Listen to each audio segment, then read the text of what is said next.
Hola amigos, amigas. Hoy tenemos un nuevo programa de Derechos Hablados y tenemos un invitado bastante especial. Hemos invitado a Claudio Nat, doctor en Derecho, académico de la Universidad de Chile y coordinador de la Cátedra de Derechos Humanos de la Universidad de Chile. Claudio, nosotros lo hemos empezado a seguir hace bastante tiempo, una persona bastante asidua en redes sociales, un gran tuitero, y voy a partir desde ahí, Claudio, primero saludándote, pero partiendo con una frase que tú presentas en Twitter. Hablas de ese momento en que pasas desde la teoría a la práctica. Claudio, bienvenido a Derechos Hablados. Helmut, muchas gracias por la invitación a tu programa y un saludo a todos quienes nos ven en distintos momentos, distintos lugares. La maravilla de la tecnología, la pandemia nos separó mucho, pero la tecnología ha generado estas oportunidades de conversación.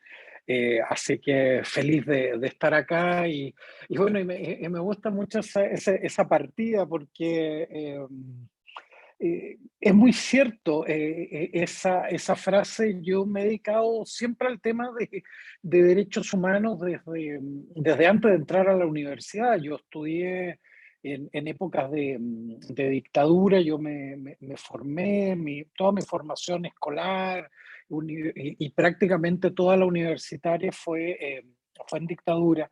Ya. Y por lo tanto, el tema de derechos humanos siempre fue una preocupación para mí, pero yo llevo en la Universidad de Chile trabajando como académico 21 años. Ya. eh, y en un trabajo muy dirigido a América Latina. Yo me dedicaba a viajar prácticamente por el continente. Que viajaba, no sé, 2, 3 veces por semana, por mes, digamos. eh, Muy intenso. Pero siempre desde una mirada muy más bien teórica sobre el sistema de protección de derechos humanos, Ya. sobre el sistema interamericano en particular, con muchos proyectos en Centroamérica, México, etcétera. Y pasó lo que todos sabemos en octubre del 2019, y hubo un gatillante. Yo estaba en Argentina justamente, en una reunión, un comité académico, y estábamos discutiendo justamente lo que pasaba en el continente. Y ese viernes, el 18 de octubre, eh, yo tenía que volver al otro día acá a Chile. Y empiezan a llegar las noticias de lo que estaba sucediendo, que era muy difícil dimensionarlo desde fuera. Cuando a uno le decían está el desastre aquí en Santiago, uno decía ya, pero desastre de Santiago, digamos, no, Sí. nunca mucho, ni nunca muy grave. Pero empiezan las imágenes a llegar y era impresionante. Y me llegó una exalumna que me escribe y me dice: profesor, yo creo que hay que explicarle a la gente qué significa esto del estado de excepción, de emergencia que Mm. acaba de dictarse, y porque puede ser grave. Y yo mandé un tuit ahí el 19 a las 12 de la noche, pasadito, ¿Ah? explicando en qué consistía. Bueno, llevamos 2 años y algo de eso, y ha sido imposible parar. Se generó una conexión súper interesante con la gente. Había una ansiedad de saber los alcances de lo que estaba ocurriendo. Y yo creo que había una exigencia de quienes veníamos trabajando en estos temas de derechos humanos, que era muy profunda, en el sentido de que no podíamos ser espectadores. Esa era mi visión. Otros tienen una eh, distinta. Que no podía simplemente mirar yo de lejos esto, sino que esto estaba ocurriendo en mi país. Era mi gente la que estaba siendo reprimida. Era muy cercano, ¿no? No había cómo mirarlo desde una supuesta neutralidad, que además es inexistente, que tiene la academia. Y había que comprometerse con el proceso, y ha sido todavía un proceso muy, muy demandante, pero fascinante, también ha incluido, no sé, amenazas de muerte. En algún minuto la universidad tuvo que hacerse cargo, hasta la pandemia tuvo que hacerse cargo la universidad de mis traslados, por ejemplo, porque no podía andar en la calle porque estaba amenazado. Para un académico, alguien que está muy lejos de ese mundo, Sí. ese paso teoría a la práctica fue bastante intenso, Helmut. Yo debo reconocer que yo te escuché la primera vez hablar, Claudio, justamente en ese paso tuyo de la teoría a la práctica, te comentaba ahí antes de empezar nuestra conversación, y hay algo que me llamó mucho la atención, porque uno cuando se relaciona con gente de la academia, independientemente del espacio donde se mueva, se relaciona desde un ambiente muy técnico. Y a mí me maravilló mucho la capacidad que tú tenías de hacer esa bajada de cosas que están acá arriba, como en una especie de nube, de bajarlo y uno poder entenderlo muy claramente. Y desde ahí me quiero tomar porque yo estaba leyendo este último tiempo un libro del cual tú eres coordinador del libro, escriben varios autores, que es Desafíos Globales para la Democracia en la Nueva Constitución, la protesta social en el derecho internacional de los derechos humanos, donde tocan fuertemente los casos del estallido social en Chile y Colombia. Eh, pero donde quiero apuntar, que es algo que para mí me ha gustado mucho y creo que es un tema que se debe desarrollar mucho más, que es este concepto de la protesta, de la movilización, pero como un derecho humano. ¿Cómo tú nos puedes explicar lo que es este concepto? Sí, este fue un proyecto, te cuento un poco el contexto del proyecto que muy, muy bonito, a mí me gustó mucho porque está en la línea de lo que tú dices, de esta necesidad. A ver, ¿qué es lo que se desata de alguna manera, yo diría desde octubre del 2019? eh, es una demanda para las universidades de horizontalidad. No había, y yo creo que no debe haber espacio para que la universidad funcione un poco desde la lógica de vertical, donde uno viene y revela una verdad, ilumina la discusión y luego vuelve a su espacio, a su torre de marfil eh, de la universidad. La universidad Sí, tiene que estar comprometida y los académicos tenemos, yo creo, un compromiso con la realidad y con la transformación de esa realidad. Y este libro, que lo editó LOM y lo presentamos hace muy poco, es interesante porque es un proyecto que se dio en el marco de la pandemia, porque este es un proyecto que venía de antes, pero era de intercambio de académicos y estudiantes de doctorado ¿ya? entre universidades brasileras, colombianas, chilenas, etc. Era el típico proyecto de ese tipo, pero vino la pandemia y no había viajes que hacer. No había Claro, cómo movilizar ni académicos ni estudiantes de doctorado, nada. Y dijimos hay que redefinir el proyecto y una de las líneas de este desafío global era el tema de derechos humanos. Y dijimos, mire, venimos de un proceso de protestas en la región, sí. analicémoslo, juntémonos, aprovechemos esto del Zoom, estaba empezando esto del Zoom, y durante un año estuvimos juntándonos con doctores, doctoras en derecho, doctorandos quienes están haciendo su estudio a discutir este tema. Ujú. Y ahí nos dimos cuenta que no podía quedar esto en una discusión académica, sino que había que poner esa discusión a disposición de todo el mundo.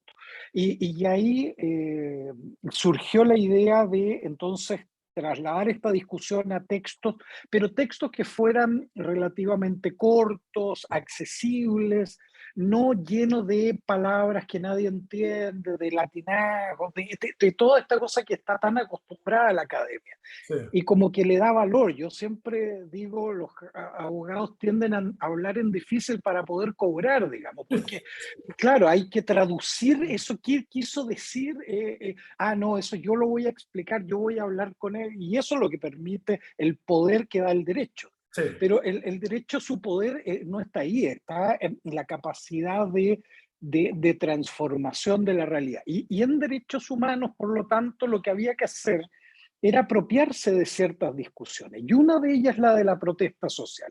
Y ahí voy a lo que tú decías, Helmut.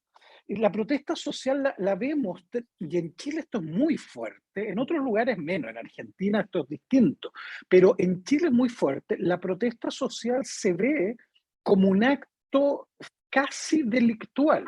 Sí, Es decir, si tú piensas en protestar, y esto te debe haber pasado a ti, me ha pasado a mí, a todo el mundo, cuando uno está en la calle protestando, uno está permanentemente mirando, mirando para atrás. ¿por dónde debe arrancar? Exacto, y uno empieza a pensar, si vienen por acá, Mm, arranco.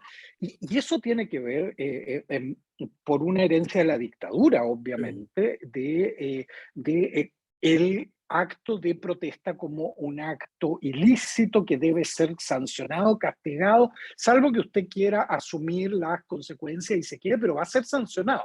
sí, Y en ese sentido, la lógica de la protesta social es distinta. La lógica de la protesta social es un ejercicio de derechos humanos.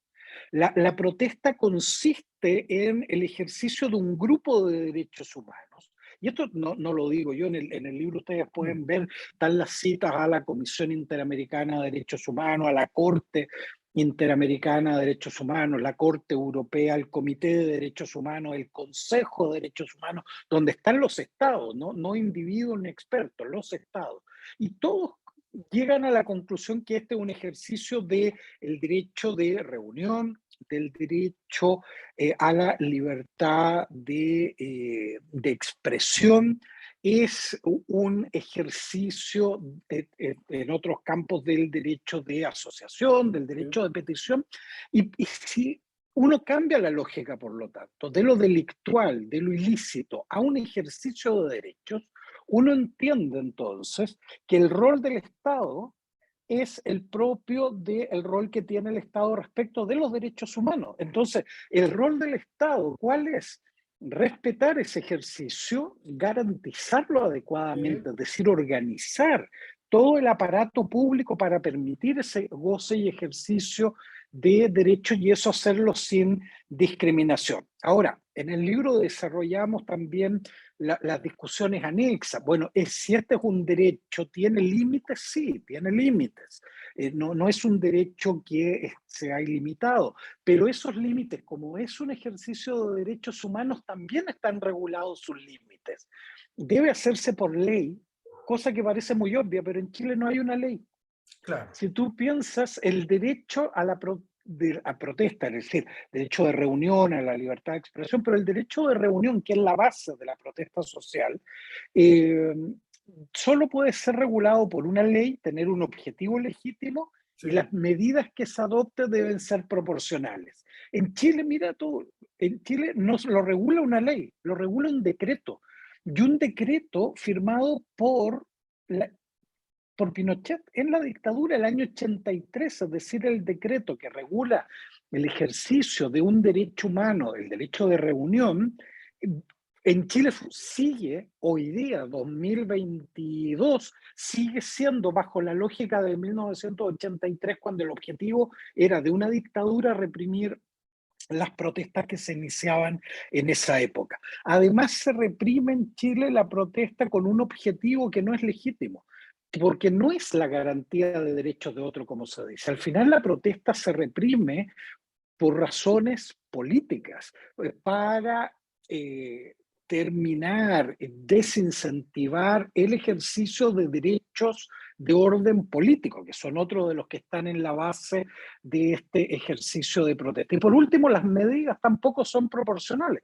¿Por qué? Porque se pueden producir actos de violencia, obviamente, y debe actuar la policía, por supuesto, pero ¿para qué debe actuar la policía? Para proteger a los que protestan pacíficamente, para cuidarlos, para permitir que gocen y ejerzan su derecho. Es decir, hay toda una lógica que es completamente distinta a la que nos parece natural. A nosotros estamos tan mal en estos temas, Helmut, que lo natural que nos parece es que haya represión, y eso Correcto. acompañado de medios de comunicación que criminalizan la protesta, Sí. tribunales que se suman a eso, persiguen a la protesta, generan impunidad respecto de las violaciones de derechos humanos que se producen.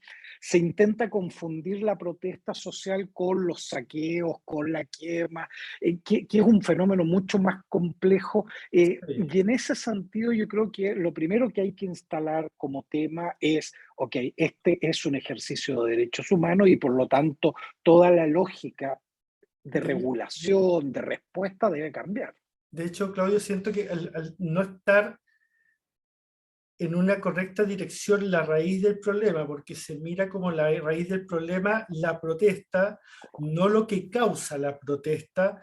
Yo recuerdo en algún momento le he planteado a un periodista que me pregunta sobre cómo se resuelve el problema de las protestas en el sector de Plaza Dignidad. Entonces yo le decía que, bueno, el problema de las protestas se resuelve solucionando las demandas, no se resuelve con mayor represión. No se resuelve comprando más vehículos para reprimir ni aumentando la cantidad de carabineros o soltando a militares. Se resuelve solucionando las demandas. Claro, pero yo diría que hay un mix ahí, Helmut, porque cuando uno piensa te voy a poner un caso muy, muy Sí, puntual y que ocurrió hace poco, que a uno le complementa. Yo estoy de acuerdo contigo, es decir, no podemos poner el foco exclusivamente en la protesta o actos de violencia que se mm, generan en torno a la violencia sin darnos cuenta de el entorno, lo que lo produce, la violencia estructural que sí, está atrás, que hay que visibilizarlo. Pero por otra parte, tú también tienes que exigir del Estado una capacidad de reacción adecuada para proteger a quienes protestan de actos de violencia, por ejemplo. sí, Piensan el 1 de mayo lo que pasó trágicamente. Eh, la protesta, una marcha en la conmemoración del Día de los Trabajadores, una marcha que pasa por un lugar en ese minuto Makes, sí, esta zona, donde termina siendo asesinada una joven ahí periodista de Señal 3 de sí. La Victoria. Tú dices, a ver, veamos la secuencia de los hechos y ahí responsabilidad del Estado. Primero, tú sabías de antes que iba a producirse una marcha, sabías como Estado, sabías. Segundo, sabías por dónde iba a pasar, estaba ese recorrido anunciado, habían llamado público. Sí. Por lo tanto, sabías que iba a pasar por una zona conflictiva. Sabías como Estado, Ministerio del Interior, Mm, policías, etcétera, esto no es una entelequia, que hay personas concretas, se sabía que ya otras marchas que habían pasado por esa zona habían sido agredidas por estos grupos mm, violentos mm, que están en ese entorno. Estudiantes habían sido agredidos. Un estudiante había sido brutalmente golpeado que terminó hospitalizado. mm. Eh, Todo eso te permitía tomar medidas anticipadamente. ¿Para qué? Para en esa zona actuar policialmente, desarmar a quien había que desarmar y ese día haber estado ahí presente. Y la policía estaba presente a una cuadra Sí, reprimiendo, pero no evitando esas actuaciones. Esa es la lógica que debe cambiar. Y ahí tú requieres inteligencia policial, obviamente, sí. pero también requieres una actuación oportuna para proteger, incluso de ataques con armas de fuego, como se produjo ahí, para proteger a periodistas, a los manifestantes. Y ahí tú entiendes que hay espacio incluso para un uso legítimo de la fuerza que está regulado por parte de la policía, pero no en la lógica de una policía destinada a reprimir políticamente, capturada por el poder, como tenemos acá en Chile, sino que una policía al servicio de la democracia y del ejercicio de derechos, donde el uso de la fuerza, su monopolio, se pone para proteger a las personas y evitar que sean agredidas por estos delincuentes. Entonces teníamos 10 personas al menos disparando armas que no sabemos si eran todas de fuego, eran algunas sí, otras no, y no hubo ninguna reacción policial adecuada para prevenir los hechos, tampoco para actuar concomitante con los hechos y después tampoco para actuar posterior a los hechos, investigando rápidamente, etcétera. Entonces, tú ahí complejizas, yo diría, el escenario en términos de, ok, hay un ejercicio de derechos perfecto, Sí. actos de violencia deben ser contenidos de una manera proporcional, con respeto a los derechos humanos, y después deben existir las investigaciones adecuadas. Todo eso es el deber que tiene el Estado y en Chile estamos lejísimos de aquello. Claudio, quiero tomar este tema para unirlo con el momento en que estamos viviendo, eh, porque lo que ustedes están planteando, que creo que va en la línea correcta, que es entender la protesta como un derecho legítimo, inclusive como un derecho necesario para poder movilizar la sociedad para ir avanzando. La protesta permite sacar de ese estatus quieto ahí, y permite mover para poner los temas relevantes para la sociedad dentro del plano de la discusión política y poder ir avanzando. Y por lo tanto, y a la vez al ser un derecho, se debe resguardar por parte del Estado que ese derecho se pueda producir. Pero bajo esa línea, el proceso de mayor movilización que hemos tenido bajo esta democracia posterior esta democracia entre comillas, eh, permitió entrar, o, yo no digo entrar, permitió agilizar el proceso constituyente. Yo creo que el proceso constituyente se viene dando inclusive anterior a, a los saltos de torniquete. Personalmente yo empecé a participar en el movimiento por la Asamblea Constituyente por allá por el año 2007. Y ya había gente trabajando en este proceso, cuando me acuerdo que nos reíamos porque podíamos contar la cantidad de personas que estaban dentro de este proceso. Pero desembocamos en lo que es la aceleración del proceso constituyente, el poder institucionalizar lo que es un paso necesario para que se plasme, y llegamos a lo que es hoy esta propuesta de constitución. Y quiero dejarte dos preguntas que para mí son relevantes. En primer lugar, ¿cuál es tu mirada sobre la propuesta de nueva constitución? Y enganchando con lo que estamos conversando, si dentro de lo que se está proponiendo con respecto a avance de derechos humanos, se van a poder producir cambios en esta lógica entre el Estado y la sociedad civil, donde los estamentos del Estado dejen de mirar a la sociedad civil como un peligro en el momento de movilizarse y levantar sus demandas, y empieza a cambiarse esta lógica que permita de que el Estado pase a ser una escucha de las demandas sociales y pueda activarlas para que se transformen en realidad. Te dejo un poquito esas dos preguntas. A ver, hay varias cosas. Yo parto, estaba mirando justamente ahí en el libro, hay una cita a la Comisión Interamericana de Derechos Humanos, un informe del 2019, en la línea de lo que tú planteas. Él dice, el cito textual, el derecho a la libre manifestación y a la protesta pacífica son elementos esenciales del funcionamiento y la existencia misma del sistema democrático, así como un canal que permita a las personas y distintos grupos de la sociedad expresar sus demandas, disentir y reclamar respecto al gobierno. Cierre la cita. Yo creo que ahí está la conexión, precisamente. El proceso constituyente obviamente tiene sus orígenes, yo iría mucho más atrás, ahora se ha puesto un poco por el debate público. Hemos recordado, por ejemplo, desde el año 80, antes que se aprobara la Constitución del 80, Sí, Eduardo Frei Montalva, Eduardo Frei padre, digamos, ya planteaba que debía haber un proceso constituyente en Chile verdaderamente democrático y no la propuesta constitucional de la dictadura. Eso, claro.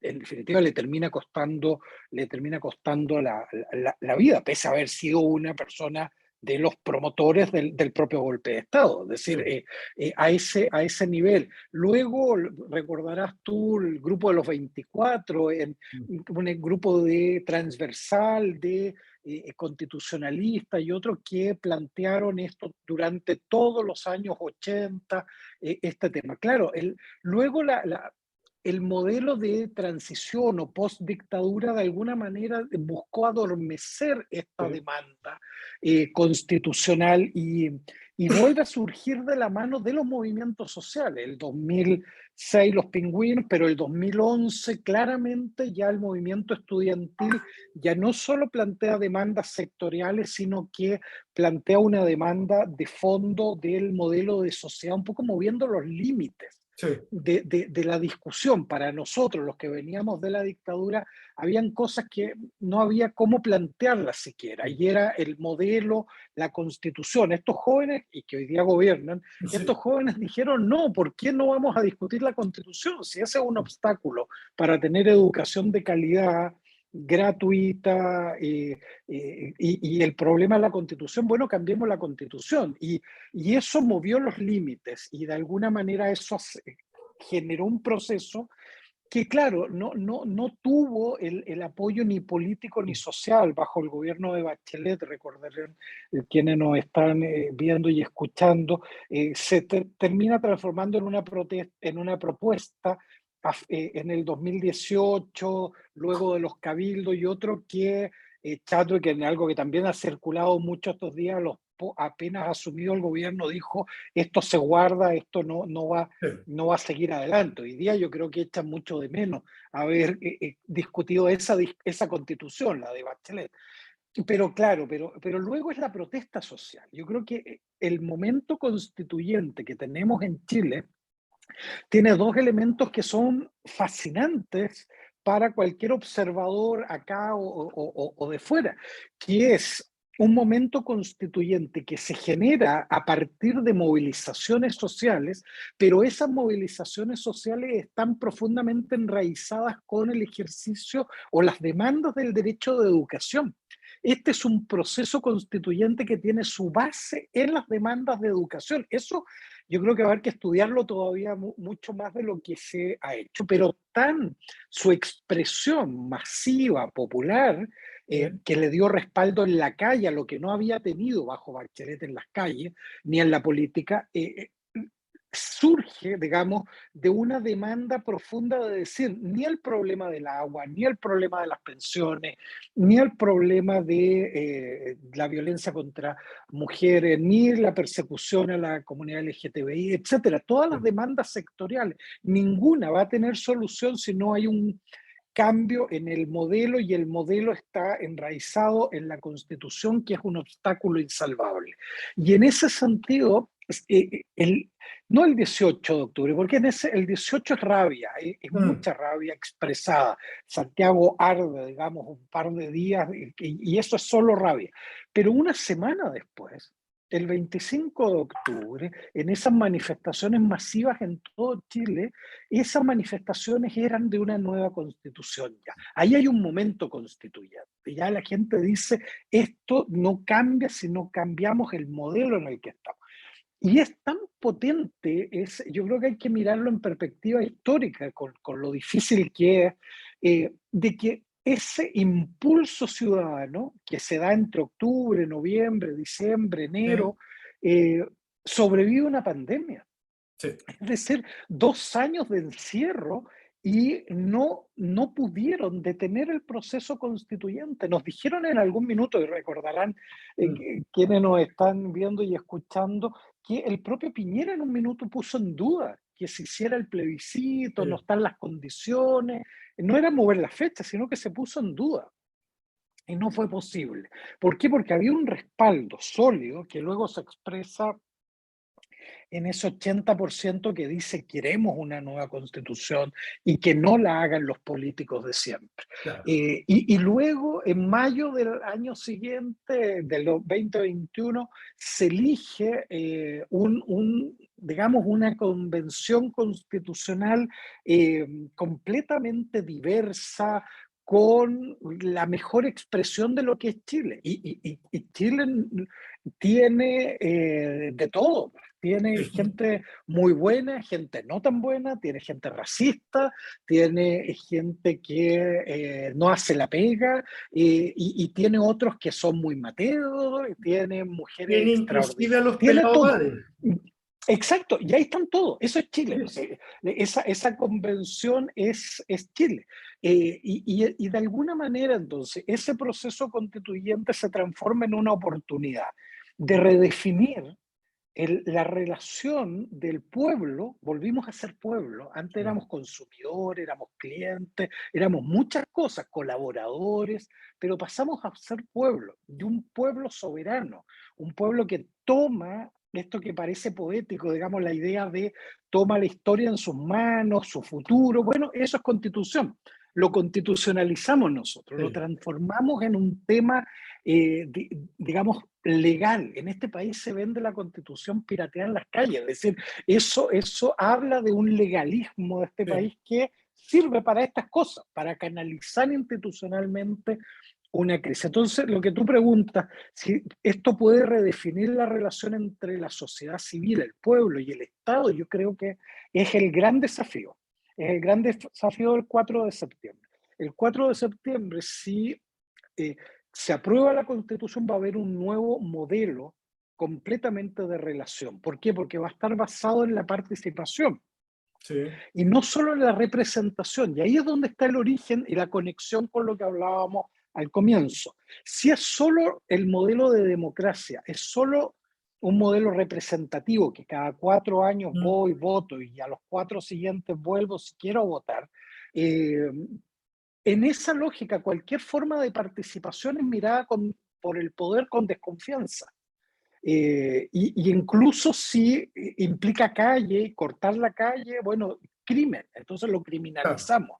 Pero en una sociedad que se basa en la idea de participación, donde la participación está legitimada, donde podemos proponer leyes, donde podemos proponer derogación de ley, donde podemos pedir audiencias públicas al Congreso, donde podemos incluso volver a pedir una nueva constitución, y eso va a estar abierto a un Inclusive, proceso inclusive algo que a mí me mucho gusta profundo. mucho, que si quieren hacerle algún cambio a la Constitución, tienen que terminar preguntándonos a nosotros. Exacto. Yo diría, es una nueva relación, es lo que se pedía el 25 de octubre del 2020, cuando todo el mundo salió a las calles en todo Chile, porque no fue solo aquí en Santiago, fue en todo Sí. Chile. Y la gente salió porque queríamos un nuevo acuerdo político y social para este país.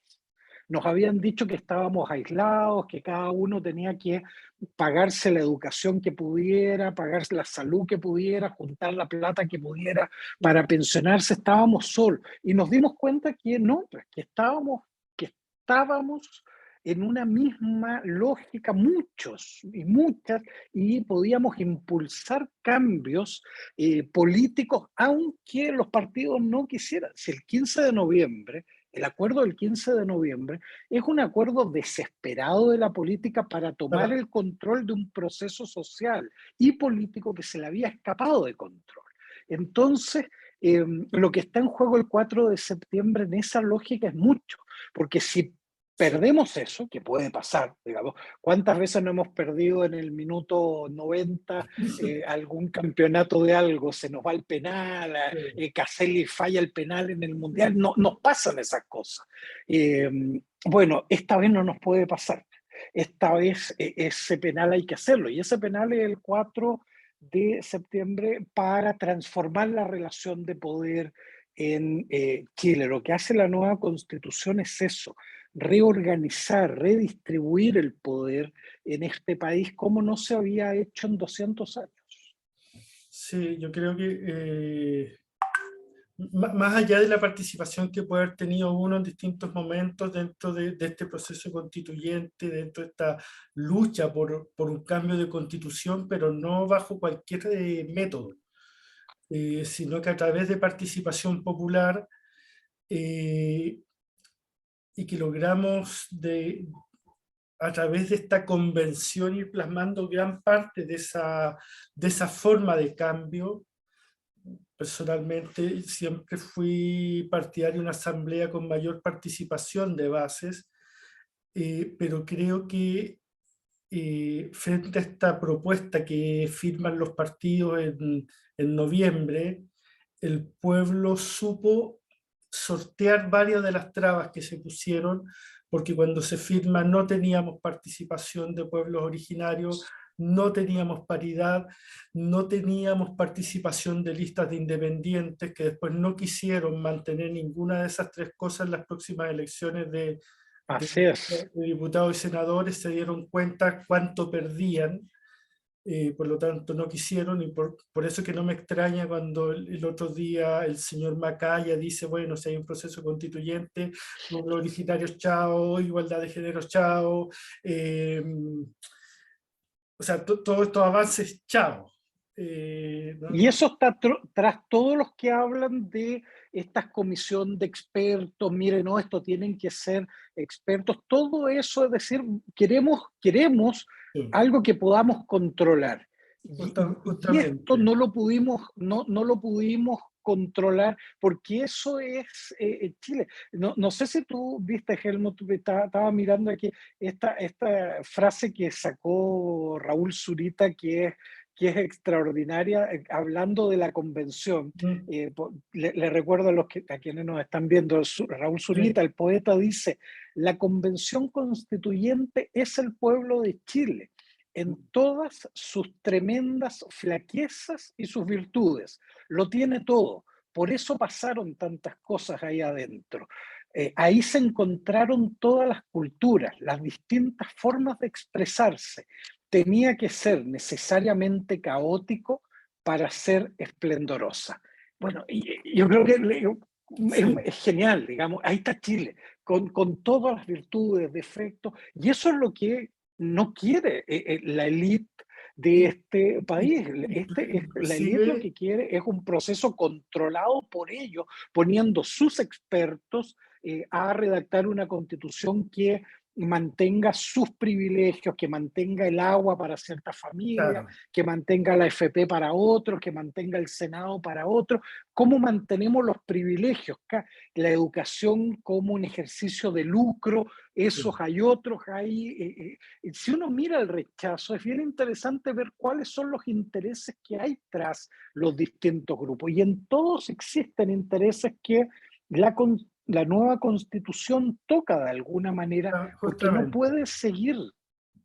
Justamente, personalmente soy de los que está en este momento leyendo la Constitución, y me he topado con algunas cosas que dentro del trabajo que yo hago como activista me han encantado, que tiene que ver con el lugar donde pone los derechos de infancia de niños, niñas, adolescentes, y en un lugar primordial. Están esas luchas plasmadas dentro de la nueva Constitución ahí, y creo que responde al momento de que se produce el estallido, donde se vive el estallido en su mayor esplendor. Hay dos demandas que se levantan muy fuerte. Una es no más Sename, y la otra es una abierta crítica hacia la Iglesia Católica como el lugar de poder que es bastante fuerte.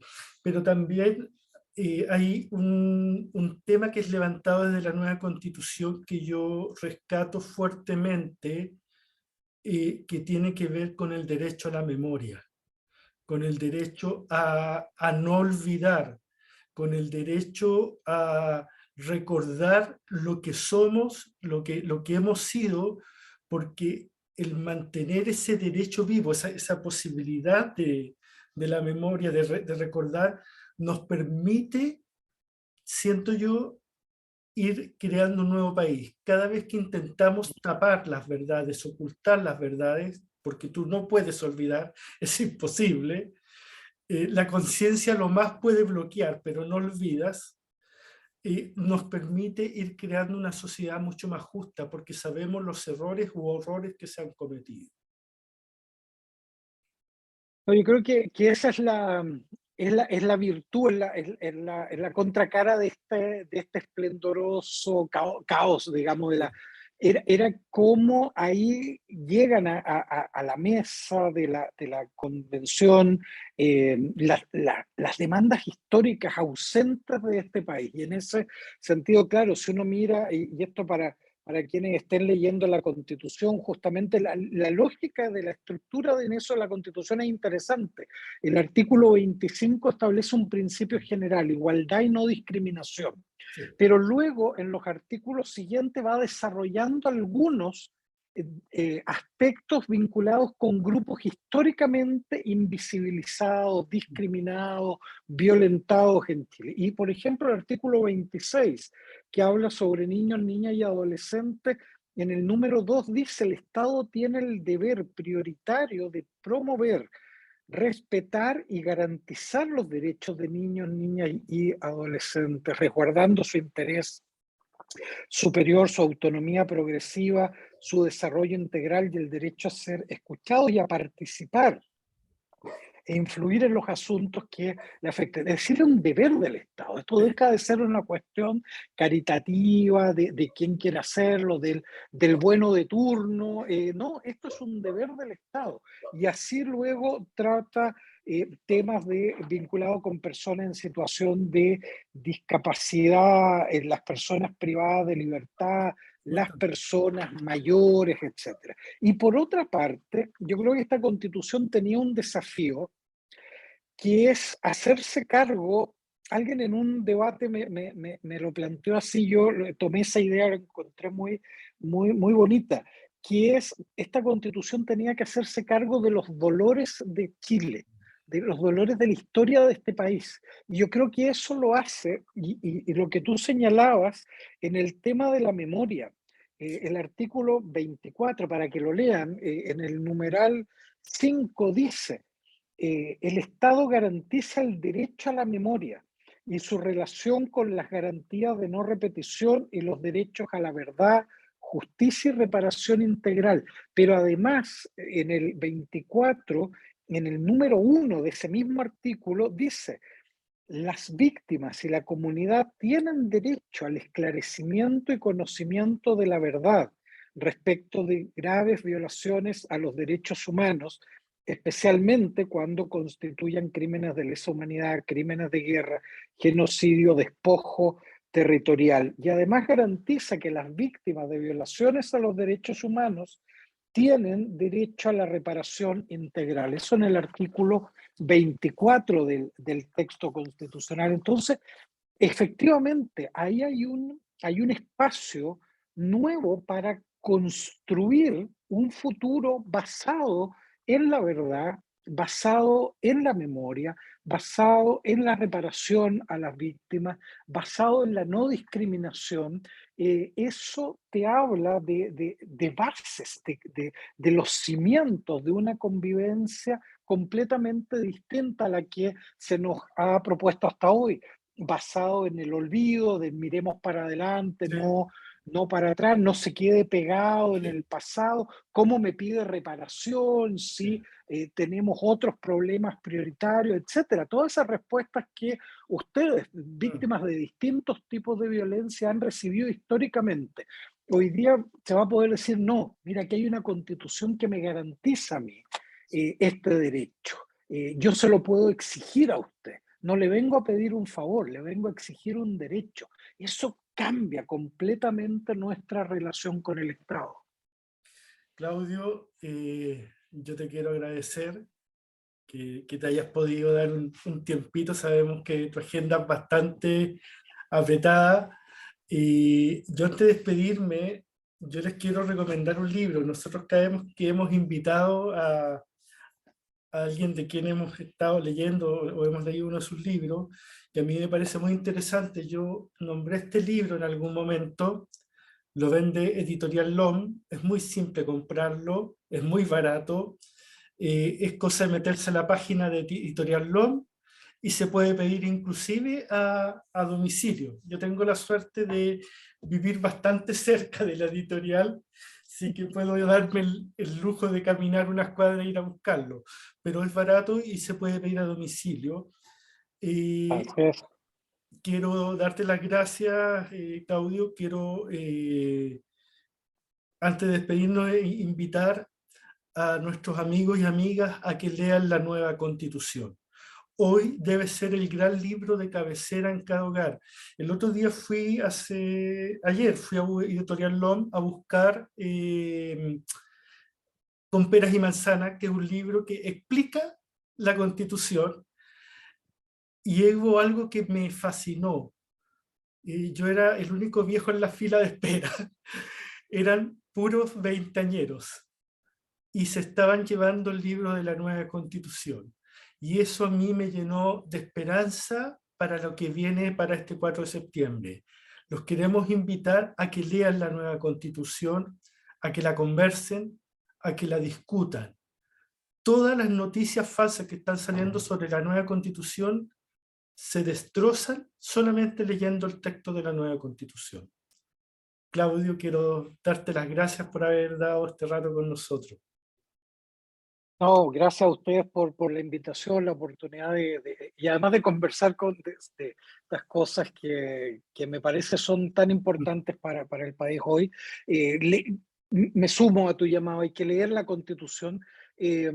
Para quienes nos están viendo en estos días, al menos acá en Santiago, se está entregando gratuitamente la Constitución en Villavicencio 337 letra A, Santiago, aquí al lado del Metro Universidad Católica, gratuitamente se está entregando. También hay uno que me encantó a mí, hay una versión tipo revista que la sacó una librería ahí en el centro de Santiago, la Libre Arte se llama, búsquenla ahí en redes sociales, la pueden encontrar en Instagram y en Twitter está, ahí puse la dirección, está a menos de 1.000 pesos en formato revista. Es decir, está todas las formas para, aparte de la digital, para leerla y votar de una manera informada, ¿no? La campaña ha sido brutal, la campaña de mentiras, de crítica, de tergiversaciones, de absurdo, pero cuidado, esa campaña hizo triunfar a Bolsonaro en Brasil, ese tipo de campaña hizo ganar a Trump en Estados Unidos, hizo ganar el Brexit en Inglaterra, el no al proceso de paz en Colombia. Cuidado con estas campañas que tienen resultados.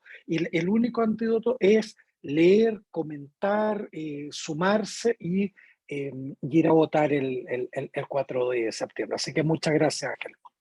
Claudio, además está decirte que apenas vea una actividad tuya voy para allá porque quiero que me firmes el libro. Un abrazo y muchas gracias.